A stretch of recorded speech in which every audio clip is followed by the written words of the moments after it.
저는 남들과 다른 게 하나 있다면 기회를 기다리는 사람이 아니라 기회를 찾아다니는 사람이라고 생각합니다. 저는 공부를 잘하는 사람도 아니었고 대학교도 안 나왔어요. 한데 지금은 카페 프랜차이즈를 한 200개 정도를 운영하고 있는 본사의 대표거든요. 안녕하세요. 유대표판 유준현입니다. 지금까지 영상에 대해서는 좀 사업 얘기를 많이 했는데 정작 사람 유종현에 대해서는 얘기를 안 했던 것 같아요. 그래서 오늘은 좀 사람 유종현에 대해서 얘기를 해보려고 하고요. 저는 공부를 잘하는 사람도 아니었고 대학교도 안 나왔어요. 그리고 회사 생활을 해본 적도 없고요. 한데 지금은 카페 프랜차이즈를 한 200개 정도를 운영하고 있는 본사의 대표거든요. 어떻게 여기까지 왔는지, 또 거기 오는 과정에서 위기랑 그 다음에 그 위기를 어떻게 극복하고 또한 제 성장 과정에 대해서 한번 이야기를 해보려고 합니다. 저희 집은 부모님이 냉면 가게를 하셨었어요. 그래서 1층에선 냉면 가게를 하고 저희는 3층에 살았거든요. 주택 해서 어렸을 때부터 학교를 가거나 뭐 밖에 놀러 가거나 나갈 때 항상 부모님을 봤던 것 같아요. 부모님이 장사하는 모습을. 어머니는 주방에서 이제 음식을 하셨고 아버지는 배달을 하셨거든요.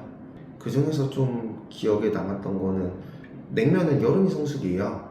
그때 딱 아버지께서 배달을 하시다가 사고가 나셨어요. 그래서 막 다리 기부스하고 입원도 하셨는데 그때 당시에는 조금 무섭고 그 다음에 우리 집은 왜 이렇게 힘들게 살까? 어렵게 살까라는 좀 부모님에 대한 원망도 했던 것 같아요. 그리고 또한 저희 냉면집이 막 장사가 그렇게 잘 된 건 아닌 것 같아요. 지금 보니까. 근데 부모님이 가만히 계시진 않았어요. 장사가 안 될 때나 또 여름에 보완할 수 있는 메뉴들 그런 거를 계속 개발해서 막 갈비도 하셨고 그 다음에 갈비탕도 하셨고 계속 그렇게 해서 어떻게든 저랑 저희 동생을 키우려고 좀 애쓰셨던 것 같아요. 그런 환경 속에서 자연스럽게 또 저는 느꼈던 거는 제가 돈을 많이 벌자 이런 것보다도 나도 언젠가는 부모님 따라 장사를 해야겠다, 사업을 해야겠다 좀 그런 생각을 하고 자랐던 것 같습니다. 저는 중고등학교 때 진짜 공부를 못했어요. 어느 정도 못했냐, 한 수능이 7등급, 8등급 이렇게 나오고 그 어렸을 때는 세상 물정에 몰랐기 때문에 결국에 학교에서 성적순 1등부터 반에 40명까지 있으면 제가 항상 한 38등 정도 했던 것 같아요. 그 성적순대로 인생도 성적순이라고 생각해서 난 진짜 큰일 났다, 뭐하지? 네, 이제 어떡하지? 좀 그런 생각을 하면서도 또 다른 한편으로는 정말 신나게 놀았던 것 같아요. 어차피 나는 공부의 길은 아니니까 차라리 고등학교 때 이렇게 재밌게 놀고 군대 갔다 와서 빡세게 뭐라도 하자.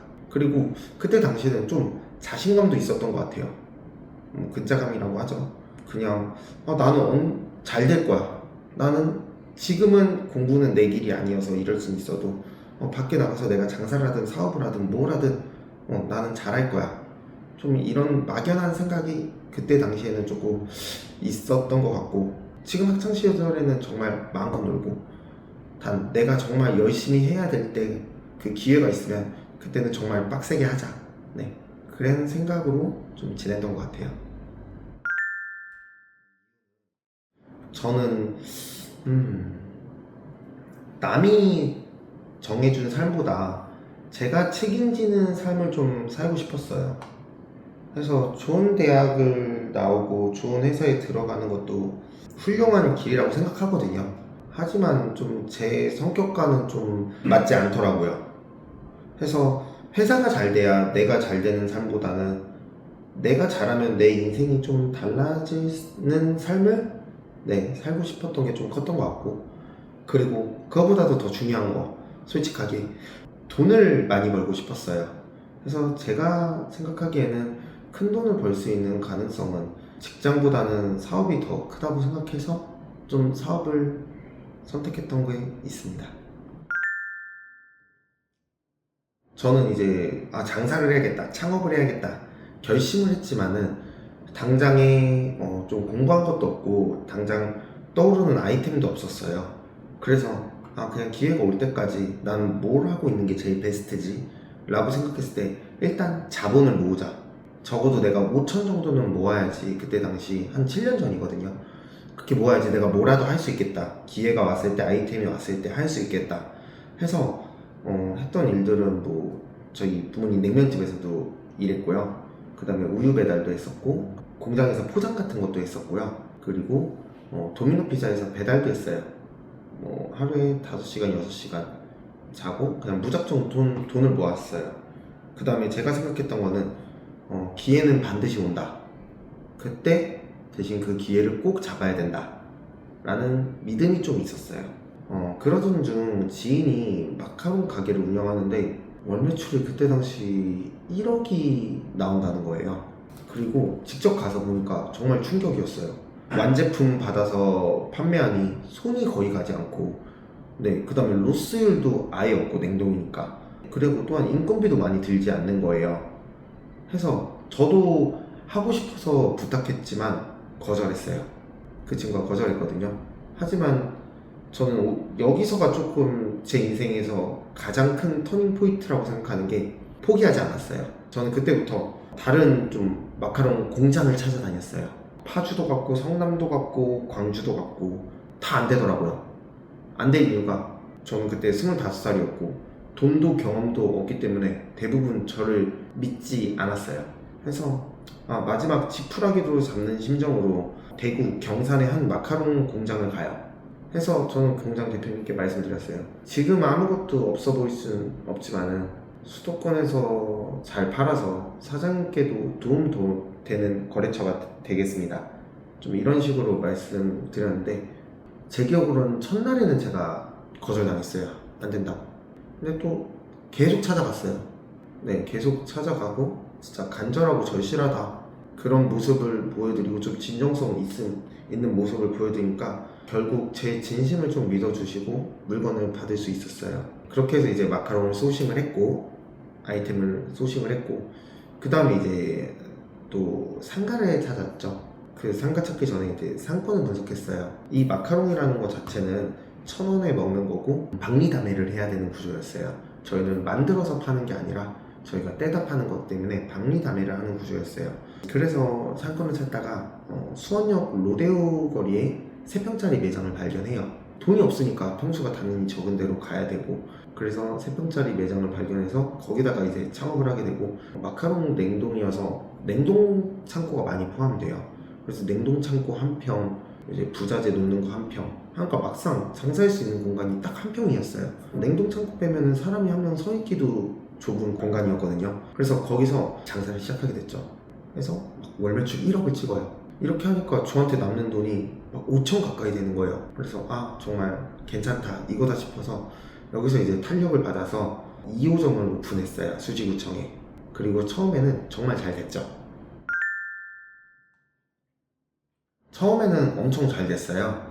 근데 한 3개월 지나서 팬데믹이라는 위기가 와요. 팬데믹 때문에 사람들은 거리로 나오지도 않고 그다음에 영업 제한이 생겼죠. 해서 정말 마카롱 가게인데 매출이 20만원, 30만원 파는 거예요. 2개 매장 다. 월세는 물론 인건비도 못 내죠. 해서 이렇게대로는 큰일 나겠다 해서 마카롱 배달을 좀 해요.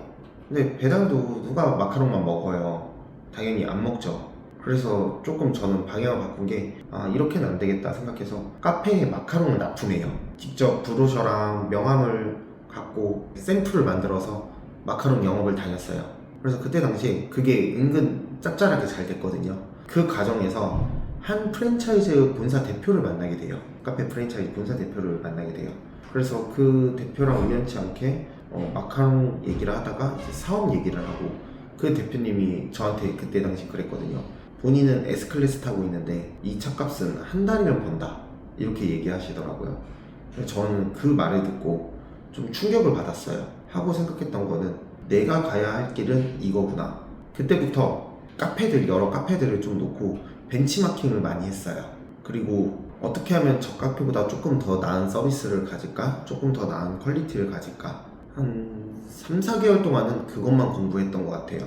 그리고 저는 혁신도 중요하지만 잘 되는 것을 제대로 배우고 거기에 제 방식을 좀 개선하는 것이 더 중요하다고 생각합니다.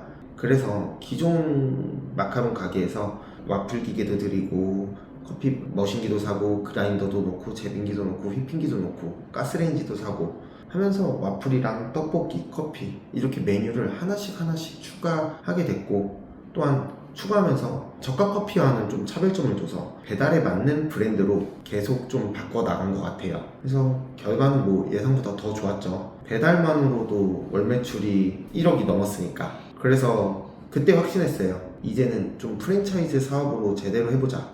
그렇게 해서 수원에 본점을 만들었고, 그 시작이 지금의 플러스8입니다.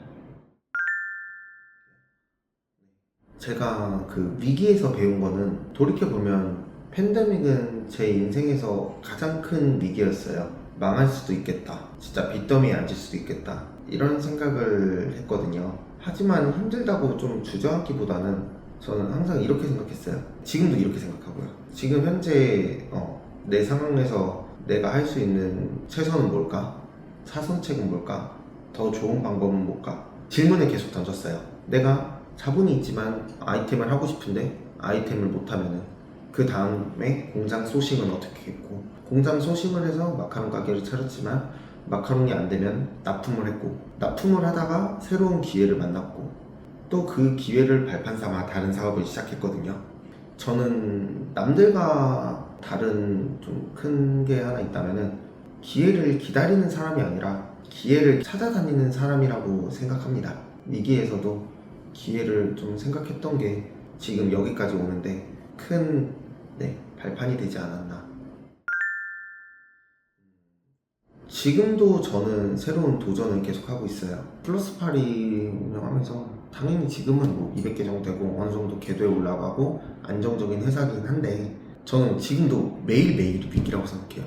우리보다 더 잘하는 데가 진짜로 만들어질 수 있는 거고, 어느 브랜드에서 저희보다 못했는데 신제품을 잘 만들어서 또 가지고 올 수 있는 거고, 모르는 거잖아요. 어떤 상황이 닥칠지. 그래서 항상 좀 위기라고 생각하고 오늘의 제일 최선을 찾아가는 편이에요. 그래서 플러스8이 너네가 뭐가 잘 돼? 라고 하면은 저희는 막 뚜렷한 엄청난 강점이 없어요. 이걸 말씀드릴 수 없는 게, 정말 이렇게 하루하루 위기라고 생각하니까 하루하루 조금이라도 보완하자. 디테일을 전 제일 중요하게 생각해요. 그래서 그 한 끗 한 끗 차이가 모여서 만든 디테일이 엄청난 큰 차이라고 생각하거든요. 그런 거를 조금 많이 생각하면서 회사를 운영하지 않나, 그런 생각도 하고, 또한 저는 플러스8을 경영함에 따라 계속 생각하고 계속 연구하는 것 같아요. 다른 브랜드들 신제품 뭐 나왔지? 요즘 상권에서 뭐가 괜찮지? 아이템을 계속 찾고, 그 다음에 또 일선에서 일하는 점주님의 말을 계속 들으려고 해요. 저 바이저들한테 항상 하는 얘기 있거든요. 달에 결산할 때 가맹점별로 안 좋은 말 하나씩만 가지고 와달라. 그렇게 하면 200개면 200개가 되고, 그 중에서도 물론 다 드릴 수는 없죠. 근데 제가 가맹점에서 가지고 온 내용과 본점에서 운영했을 때 그런 내용과 교집합이 있을 거 아니에요. 그런 교집합의 문제점은 최대한 풀어드리는 게 가맹점주님이 장사하시기에 만족하시고, 장사만 해도 바쁜데 조금 더 편하게 운영하시지 않을까라는 생각합니다. 무엇보다도 저는 사업을 돈 버는 수단이라고만 생각하지 않습니다. 새로운 아이템을 찾고, 또 상권을 분석하고, 시스템을 만들고, 교육하고, 그 다음에 저희 거래처들이랑 저희 점주님이랑 잘 되는 모습을 보는 과정 자체가 정말 재밌어요. 그리고 거기에 따른 돈은 그 결과라고 생각해요. 그래서 앞으로는 지금처럼 계속 배우고 실행하고 실패하면서 다시 또 보완할 수 있는 더 좋은 브랜드로 만들어 가고 싶습니다. 저는 지금 성공했다고 생각하진 않거든요. 성공해가는 과정이라고 생각하고, 또한 성공에 대한 목표를 두고 하지 않아요. 성공보다도 저는 중요한 게 재밌어서예요. 재밌어서 하는데, 이제는 나눠가면서 하고 싶어요. 저희 거래처들이랑 저희 점주님들이랑 저희 직원들이랑 목표를 하면서 너무 달려가는 것보다 같이 잘 살아갈 수 있는 그런 회사를 만들고 싶은 게 제 목표입니다. 그래서 앞으로는 그 목표를 채우기 위해서 지금 왔던 거 그대로 초심 잃지 않고 항상 열심히 하루하루 후회 없이 살아가고 싶은 게 제 생각입니다.